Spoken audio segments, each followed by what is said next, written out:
je vais vous parler de comment piloter et optimiser les flux dans les entreprises de services. Pourquoi les flux sont si importants? Je crois que c'est acquis dans le monde industriel, ces choses-là, mais moins dans les services. On va mélanger les concepts et les cas concrets, donc on va présenter 6 cas d'horizons très différents pour rendre concrets les propos. Donc je m'appelle Philippe Maris, je fais ça depuis longtemps. J'ai commencé mon parcours de Lean ou du juste à temps au début des années 80, où j'ai travaillé avec Elie Goldratt. J'ai mis en œuvre 399 fois ce cocktail. Voici les clients les plus connus avec qui nous avons eu l'honneur de travailler. Comme vous voyez, c'est vraiment très hétérogène. C'est un de nos grands plaisirs de pouvoir passer un fabricant de montres bien connu à l'armée de l'air, à la fabrication de petits pois, à une voiture, à une fusée, etc. Et dans les services, vous allez voir les banques, les assurances, etc. Maris Consulting a été fondé il y a un peu plus de 20 ans. Une douzaine de consultants, 600 vidéos auxquelles je vais faire référence souvent, au moins 40 conférences comme celle-ci par an, et ainsi de suite.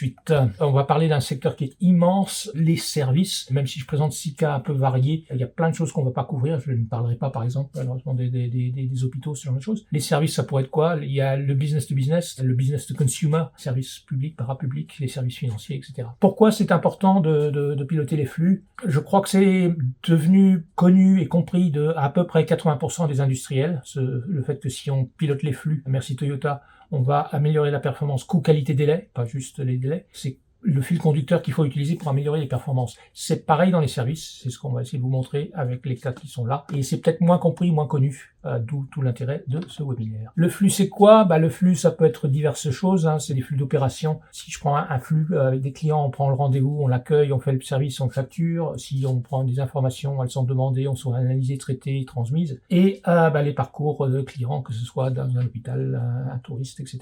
Toutes ces choses-là. Chacun est un flux, une séquence d'opération qui va du début à la fin. Et c'est ces choses-là qu'on va regarder. Moi, personnellement, un de mes obsessions, c'est ce qu'a fait Toyota depuis très longtemps. Et eux, ils ont comme fil conducteur toujours de travailler le flux en se disant que s'ils améliorent le flux intelligemment, ils vont avoir un impact positif sur coût, qualité, délai et qualité de vie des collaborateurs et des clients. Donc, c'est la même chose dans les services. Alors, si on améliore ces flux, qu'est-ce qu'on a? On réduit bien sûr les temps d'attente, tout va plus vite, mais aussi on augmente l'efficacité, donc la capacité, on peut en faire plus par an, et la qualité du service est notoirement améliorée. Premier cas, le cabinet Roux, entreprise française qui a connu des fortes augmentations dans la demande pour leurs services. Ils font des assurances d'entreprise, donc ça peut être une usine, ça peut être un restaurant, ça peut être un entrepôt, bref, des gros objets chers qu'ils assurent. Et donc il y a tout un processus, mais y compris initialement d'estimer la valeur. On a commencé à travailler avec eux sur ce périmètre-là. Ils ont souhaité mettre en œuvre améliorer les flux en mettant en œuvre la théorie des contraintes. Ça a permis de réduire de 30% les durées de traitement, et encore c'est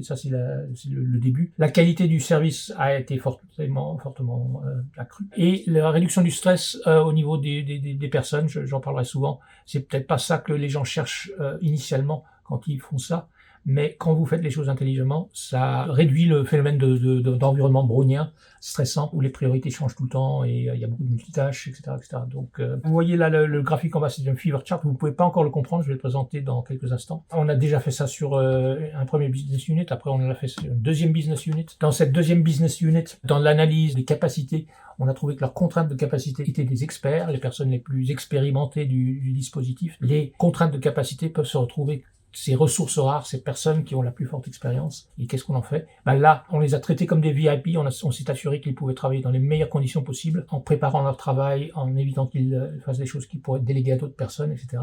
Et ça a permis d'augmenter fortement le nombre de dossiers qu'ils pouvaient traiter par an, puisque c'était la contrainte, le reste de l'entreprise a suivi, et ils ont augmenté nettement le nombre de dossiers et le chiffre d'affaires de l'organisation, et puis plein d'autres choses, standardiser les processus, là vous voyez plutôt des éléments du Lean. On a mis en place une fever chart qui a donné une forte visibilité sur la gestion du portefeuille, mais vous ne pouvez pas encore comprendre ça parce que je n'ai pas encore présenté la fever chart, c'est dans quelques instants. Le nombre de dossiers traités par an est passé de 800 à 3500 en l'espace de 5 ans. Il y avait un besoin d'industrialiser nos process. J'ai fait un parallèle entre ma dernière expérience chez Louis Vuitton et celle du cabinet Roux. Pour fabriquer une malle, on met quasiment 1 an. Et puis vous êtes intervenu à ce moment-là pour pouvoir diagnostiquer tout le flux d'une malle unique. Cabinet Roux, chaque dossier d'expertise est unique et va durer 15 mois.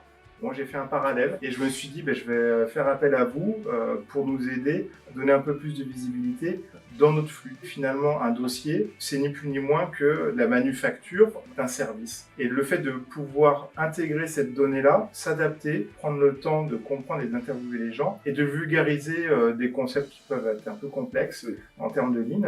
De tout ça, vous en avez fait une synthèse. Maris Consulting est tout à fait capable de s'orienter sur autre chose à partir du moment où il y a un flux. Ça, c'est juste un tout petit aperçu sur le cas du cabinet Roux. Il y a une vidéo plus longue d'une quinzaine de minutes qui donne beaucoup plus d'informations et de détails et d'autres petits shorts comme celui-ci. Tous les points qui peuvent vous intéresser, normalement, il y a des vidéos beaucoup plus longues qui vous permettent d'approfondir si vous le souhaitez. On va maintenant juste résumer conceptuellement les solutions de la théorie des contraintes quand on pilote les flux. Premier rappel, c'est quoi la théorie des contraintes? Elle est basée sur l'idée qu'on ne peut pas distribuer le travail équitablement dans une organisation. Quelqu'un a tiré la courte paille, quelque part dans le système, vous avez des ressources qui ont plus de travail, une plus forte charge par rapport à leur capacité que toutes les autres ressources. C'est donc elles qui vont déterminer le débit de sortie, le chiffre d'affaires du système. Il faut les trouver, il faut les protéger, leur permettre de produire plus parce que ça donnera la meilleure performance globale.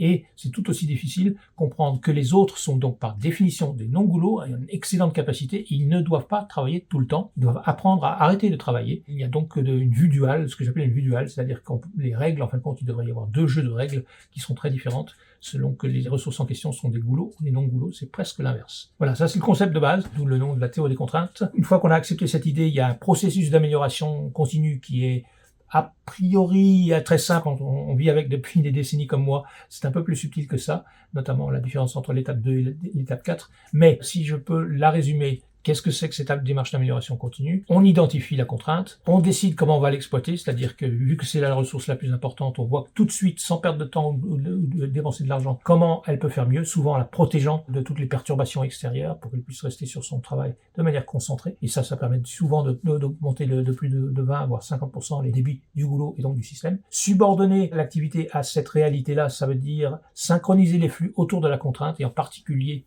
ne pas demander aux gens de travailler selon leur propre potentiel, mais seulement en fonction de la contrainte du système. Donc apprendre à arrêter de travailler, c'est l'étape la plus difficile parce que ça challenge le management à avoir une autre façon de gérer la performance. Point 4, c'est un cousin proche de 2. Vous pouvez maintenant dépenser de l'argent, recruter quelqu'un, acheter une machine, etc. pour augmenter plus encore la capacité du goulot. Si vous faites ça, à un moment donné, vous allez dégoulotter la ressource et il faut passer à réidentifier où est passée la ressource et ainsi de suite. Ça, c'est la version initiale, selon Maris Consulting, en fin de compte, à un moment donné, il faut peut-être vous poser la question de quelle est la moins mauvaise contrainte de votre système. Que ça soit inéluctable, qu'il y en ait une, c'est une réalité, mais on peut la choisir ou en tout cas la viser, et vous aurez quelques exemples dans ce qui suit de trouver la moins mauvaise contrainte de son système. L'autre chose qui est mal compris de la théorie des contraintes, qui est que son nom plus long aurait peut-être pu être le management par les contraintes et la gestion de l'incertitude et de la variabilité, mais ça aurait été trop difficile. Et donc, il y a quelque chose dans la théorie des contraintes qui est très importante, c'est qu'elle accepte de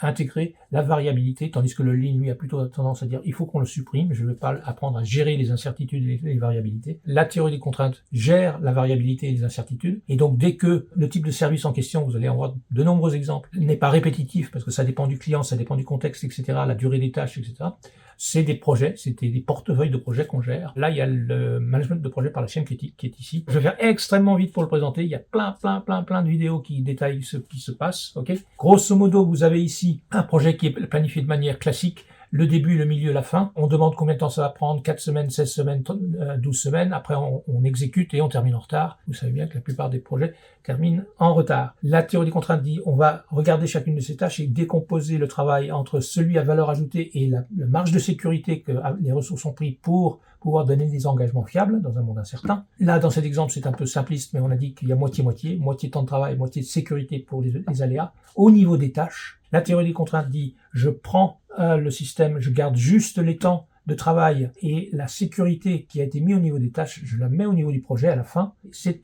un buffer ou une protection en temps partagé par tout le monde. En faisant ça, d'abord on peut planifier des projets plus courts et après en exécution, on va pouvoir les terminer en avance ou à l'heure. On le fait avec la Fever Chart. La Fever Chart, c'est très simple. Sur l'axe horizontal, nous avons le projet qui se déroule du début à sa fin. Et sur l'axe vertical, le buffer, le tampon. On exécute le projet, on consomme un peu du buffer, on va plus vite que les temps secs et optimistes qu'on a mis dans le système. Du moment qu'on reste dans la partie verte, c'est qu'on va terminer en avance ou à l'heure. Dans la partie rouge, on a des problèmes. eh ben, on pilote comme ça et on voit quand il faut qu'on s'arrête pour se poser des questions, trouver des solutions. Et on termine ici, un peu en avance. C'est comme ça que vous ne ratez pas les avions, n'est-ce pas? Vous arrivez devant la porte d'embarquement avec un peu d'avance selon l'aéroport que vous connaissez ou vous connaissez pas. C'est pareil avec les projets. Ça, c'est pour un projet, le miracle ici à droite, la Fever Chart portefeuille, concaténation de chacune des Fever Charts individuelles des projets. Ça vous permet de regarder tout ce qui se passe dans votre portefeuille et dans un clin d'œil, vous pouvez voir très clairement l'état des choses et vous concentrer sur les projets les plus importants. Les projets les plus importants sont ceux qui sont le plus dans le rouge. Ici, P1, c'est ainsi qu'on définit les priorités. Si vous êtes dans un management classique, en fin de compte, vous êtes en train de vous battre par ici. Quels sont les projets qui vont être terminés dans la semaine qui vient, dans le mois qui vient, et vous êtes en train de vous détriper entre vous sur la fin du processus plutôt que de regarder les problèmes qui sont, les feux qui sont en train de naître et qui vont vous consommer dans un an, etc., etc. Ça change complètement le regard managérial et ça permet objectivement de définir les priorités et c'est super. Petite remarque, vous le verrez ici, la chaîne critique pour mettre en place ce que je vous ai dit là, ça peut prendre, selon le contexte, 1 mois, peut-être 3 mois. Mais on n'a pas besoin d'attendre. On peut commencer à obtenir des résultats dès le premier jour en utilisant les 5 focusing steps que je viens de vous présenter. Trouver le goulot et le faire produire plus avant de piloter de manière plus subtile les priorités de l'ensemble des activités en cours. En produisant plus, on va gagner plus d'argent, on va résorber les retards, le backlog, etc., etc. Une fois qu'on a lancé une démarche, on est déjà en train d'obtenir des résultats en dégoulotant, en trouvant le goulot, pour que le système produise beaucoup plus. Après, on fait les choses plus sophistiquées. Je suis allé très vite, désolé, c'est le format qui veut ça. Regardez, on a 600 vidéos qui présentent toutes ces choses-là en long, en large, en travers, par nous-mêmes, par nos clients, etc. Si je peux résumer les 4 différents points que nous mettons en œuvre dans les services pour arriver aux résultats que vous allez voir, c'est les 4 choses suivantes. 1. Augmenter le débit. Comment est-ce qu'on augmente le débit? On trouve la contrainte de capacité, on analyse le processus pour voir qu'est-ce qu'on peut améliorer. La première chose à faire quand on est dans les services, c'est une fois qu'on a trouvé la contrainte, c'est la protéger pour qu'elle puisse travailler sereinement. 2. Piloter les activités en augmentant la visibilité. La Fever Chart, n'est-ce pas? C'est très puissant, cette approche de chaîne critique. Il y a aussi rendre l'activité visible. Une des particularités des services, c'est que très souvent, c'est immatériel. Quand c'est immatériel, le problème, c'est qu'on ne voit pas le travail, on ne voit pas ce qui se passe, on ne voit pas les débits, on ne voit pas les résultats, etc. Il faut aller quelque part dans un ordinateur. J'ai passé des décennies dans les usines à créer du management visuel sur les tableaux, sur les murs, en disant voilà, bonne journée, mauvaise journée, qu'est-ce qui se passe bien, qu'est-ce qui se passe mal. C'est encore très rare dans les organisations de services. Donc déjà, si vous ne retenez que ça de ce webinaire, réfléchissez à qu'est-ce que vous pourriez avoir, une salle de réunion ou dans les couloirs, etc., où vous mettez sur le mur les performances, vous décidez des indicateurs, vous discutez autour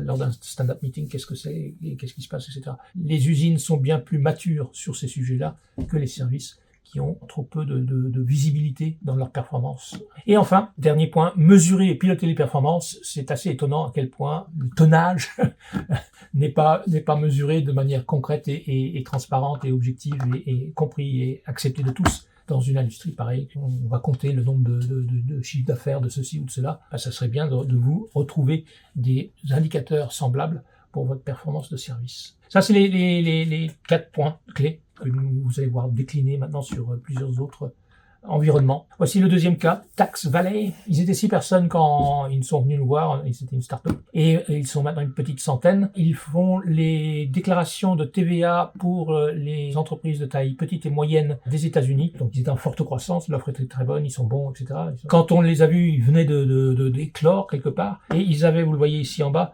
seulement 37% de respect de délai sur les nouveaux clients entrants quand ils disaient je vais vous faire votre déclaration de TVA du mois de juillet prochain. Dans 2 mois, on aura repris votre charge de travail, on pourra faire votre déclaration au mois de juillet. Seulement 37% de respect de cet engagement-là, ça n'allait pas, parce qu'ils avaient beaucoup trop de travail. Et donc, ils voulaient trouver une solution. On a mis en place la chaîne critique. Ici, très simplement, dans leurs propres outils de gestion, ils avaient créé leur propre outil de gestion. Ils ont reproduit les idées de la Fever Chart et de la chaîne critique à travers leur système et mis en place des règles de bon sens sur notamment le séquencement, s'assurer qu'on ne lance pas trop tôt une nouvelle affaire. Donc dans le onboarding, l'accueil et l'installation des nouveaux clients, une des questions clés, c'est quand est-ce que je me mets vraiment au travail. J'ai vendu l'affaire, ok, mais quand est-ce que je me mets vraiment au travail? Et ça, pour ça, je regarde les équipes qui font le processus d'onboarding. Et quand je vois qu'ils ont assez de capacité, je lance le nouveau. Faut pas les noyer dans trop de travail, sinon ça devient de la cacophonie. En quelques mois donc de mise en œuvre, la durée moyenne des projets est baissée de 44%. Je revérifie avec eux, je crois qu'ils ont fait encore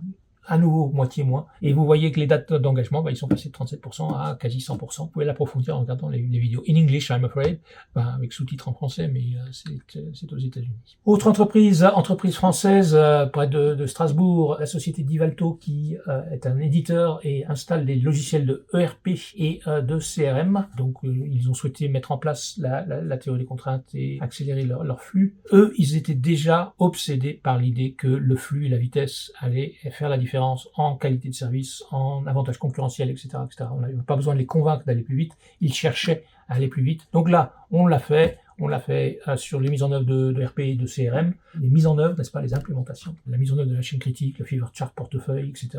Le complet conforme, c'est-à-dire ne pas se retrouver dans des réunions avec le client pour construire quelque chose sans avoir toutes les informations qu'il fallait pour être efficace. Le séquencement, c'est-à-dire s'assurer à nouveau de ne pas commencer trop tôt et de faire en sorte qu'on ait juste la bonne quantité de dossiers qui est dans le système et qu'on ne noie pas les gens avec trop de travail. Le dosage, c'est quelque chose d'aussi fondamental qui est de s'assurer que les blocs de travail sont de la bonne taille. Quand on a démarré, il faisait plein de petites réunions et il revenait, il faisait une demi-journée de réunion et après il revenait 3 semaines plus tard, une demi-journée de réunion, etc. pour trouver les spécifications, pour préparer le go live d'un ERP. En faisant ça, les gens, aussi bien leurs consultants que le client, oubliaient un peu où ils en étaient 3 semaines avant sur ce sujet et c'était très très inefficace. Donc on a fortement augmenté le dosage, on a dit sur ce sujet-là, on va se faire 2 jours d'affilée, 2 workshops de 6 heures chacun, bien les préparer et on va aller très vite, etc., etc. J'espère que vous comprenez que c'est pas que la magie de la théorie des contraintes, il y a du bon sens, il y a plein d'autres idées qui sont rajoutées au cocktail pour arriver à ces vitesses, n'est-ce pas? Donc le dosage, c'est d'essayer de faire en sorte qu'on ne s'éparpille pas sur un sujet donné, à le faire par petits morceaux, mais qu'on se donne les moyens d'aller vite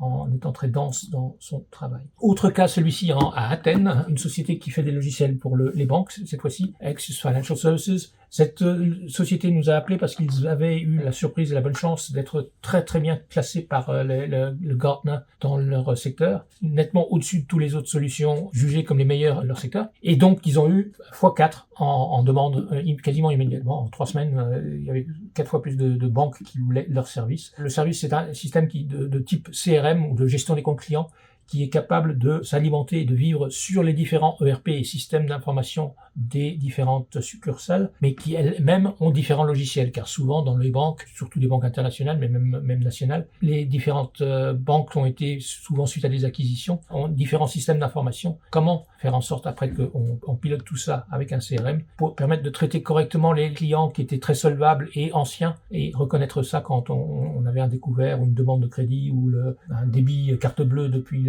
tel ou tel pays, traiter les gens avec un minimum d'intelligence à travers ce CRM. Ça marchait très bien, mais quand ils faisaient ça, ils mettaient en œuvre le système. Le problème qu'ils avaient, c'était que la qualité des données que les banques avaient dans leur système d'information était très très mauvaise. Donc c'était pas juste une question de brancher les fils, de mettre en place des algorithmes. Les informations, mais de base, nom, prénom ou prénom, nom, les adresses, etc., étaient erronées ou non pas formatées de manière standard. Et donc il fallait nettoyer les données pour mettre en œuvre leur système. Et quand on a fait une analyse de comment est-ce qu'il pourrait aller plus vite pour faire plus d'implémentation, profiter du fait que la demande était très forte, on s'est rendu compte que les experts qui faisaient ce travail d'intégration chez les clients étaient la contrainte et ils étaient en train de perdre leur temps à essayer avec leurs clients de nettoyer les données de leurs clients. Ils pensaient être des intégrateurs de logiciels, ils avaient conçu un logiciel, mais ils passaient tout leur temps à essayer de nettoyer les données qu'il y avait dans les différentes banques de différents pays, etc., etc. Ayant identifié cette contrainte-là, on a regardé comment est-ce qu'on pouvait les rendre beaucoup plus efficaces sur leur capacité à nettoyer les données de leurs clients en mettant ce sujet sur le tapis dès la prospection et les premières discussions, en disant, vous savez, pour mettre en place notre système, nous avons besoin d'un certain niveau de qualité, donc il faudrait que déjà vous commenciez à nettoyer les données. Ils avaient des outils, des algorithmes, etc., de nettoyage pour identifier les données, les reformater automatiquement, etc., pour être beaucoup plus efficace là-dessus. Ça a permis de plus que doubler les nombres de mises en œuvre par mois, parce que la contrainte, c'était la qualité des informations de leurs clients. Ils ont aussi adoré la chaîne critique et la Fever Chart portefeuille que vous voyez ici. Pourquoi? Parce que il leur était très difficile d'estimer quand même, quand ils vendaient un nouveau projet, à quel point ils allaient être handicapés ou pas par la qualité des données. C'est difficile de mesurer si c'est un peu grave docteur ou si c'est juste comme d'habitude. La Fever Chart, ils l'ont trouvé très utile parce que ça leur permettait très vite de se rendre compte, on vient de signer avec un nouveau contrat, là, c'est pire que ce qu'on pensait, même si on avait pris des précautions, et là, on l'aurait vu dans le rouge, de prendre en compte le fait qu'on a un nouveau dossier qui sera difficile pour ensuite ajuster les priorités, les allocations de ressources, etc. et compenser ceci. Et puis, il l'utilisait aussi parce qu'ils vendaient ils étaient devenus très très populaires, ils vendaient des grosses affaires, donc une énorme banque les appelait en disant on aimerait votre système, et il fallait qu'ils fassent des simulations. Si j'accepte ce business-là, ça va avoir quel impact, je peux terminer quand, quel impact sur mes projets en cours, etc. Donc ils l'ont aussi beaucoup utilisé pour simuler leur système. Cas numéro 5, Nunet, des logiciels de Deep Tech. Vous avez des vidéos sur notre chaîne YouTube qui présentent tout ça. Ils vendent la capacité de chacun d'entre nous, y compris soi-même avec son ordinateur portable, de vendre les capacités de calcul non utilisées de son ordinateur. Quelque chose de très ambitieux, avec beaucoup d'inconnus, d'incertitudes, etc. Et donc vous voyez que là, le fever chart de leur projet, il est exceptionnel pour ceux qui connaissent la chaîne critique. Je vous ai montré des trucs qui allaient tranquillement d'un bout à l'autre comme ça. Voilà qu'est-ce qui se passe dans des environnements encore très incertains, avec beaucoup de découvertes et d'inconnus. On peut faire marche arrière, on peut monter, on peut descendre, etc. Et voilà ce qu'ils ont fait. C'est une histoire remarquable, parce que comme vous voyez, ils ont fini exactement où ils voulaient à la fin. Ils ont fini à l'heure. Pourquoi? Parce que ils étaient très astucieux à choisir le bon niveau de spécification. Est-ce que j'inclus cette nouvelle spécification dans mon produit ou est-ce que je le mets pour la version 2? Et en jouant comme ça, avec cette visibilité-là, ils pouvaient très bien choisir qu'est-ce qu'ils allaient faire pour terminer à telle date avec un produit minimum viable product ou un truc qui se vendait, qui allait pouvoir convaincre pour les prochains investisseurs de passer à la suite. Donc regardez la vidéo, un cas remarquable avec un témoignage du patron Capirolitas. Je vais terminer avec le cas de McDonald's France, 1500 restaurants, mise en œuvre de la théorie des contraintes et du Lean sur la France, diagnostic d'un restaurant, ensuite 8 autres et ensuite 56 autres pour trouver les bonnes solutions. On a séquencé les commandes et les synchronisations des flux. Quelques exemples de mise en œuvre. Le plateau a été réimaginé pour qu'il soit dès la cuisine. Le plateau client, il y avait un problème d'optimum locaux, c'est-à-dire que les employés dans la cuisine avaient tendance à regrouper les cheeseburgers ensemble, etc. et pas travailler à la commande. On a dit travailler à la commande, mettez la commande sur le plateau et passez à la suite. Travaillez à la commande, ne cherchez pas d'optimum locaux. Il ne faut pas noyer la cuisine. Ils avaient un indicateur qui est combien de secondes se passent entre le moment où le client a commandé et le moment où la cuisine commence sur sa commande. McDo Corp pensait que plus tôt on commençait, plus tôt on finissait. C'est pas comme ça que ça marche. Et donc on a arrêté ça. C'était la cuisine qui tirait les flux, c'est-à-dire qu'ils regardaient le carnet de commandes et quand ils étaient prêts, quand ils avaient fini de traiter la commande en cours, ils prenaient la commande suivante dans le système. Un meilleur ordonnancement des cuissons, des meilleurs KPI parce qu'ils avaient un KPI inutile qui était l'objectif de chiffre d'affaires est de temps pour ce rush. Est-ce que vous l'avez obtenu ou pas? Quand en fait, bon, ça dépendait pas d'eux, ça dépendait du nombre de personnes qui rentraient par la porte. Donc on a changé les objectifs pour les rendre plus intelligents et ça a eu de forts impacts. Plein de vidéos sur tout ce cas-là. Pour conclure, le pilotage des flux permet d'augmenter les débits. Vous avez vu, très souvent on fait plus 50%, assez souvent on fait plus 100%, doubler le volume de sortie en gérant mieux les flux. La théorie des contraintes dit qu'on fait ça en se focalisant sur le goulot. Les non-goulots vont suivre. C'est encore plus vrai dans le domaine des services parce que dans le domaine des services, il est très difficile de calculer les charges sur les ressources. C'est déjà difficile dans une usine avec les temps unitaires, les temps pour percer un trou, etc. d'une machine. Alors dans les services, les temps gamme, les temps de travail, etc. sont inexistants ou totalement ridicules. Et donc on ne sait pas combien notre capacité dans le système.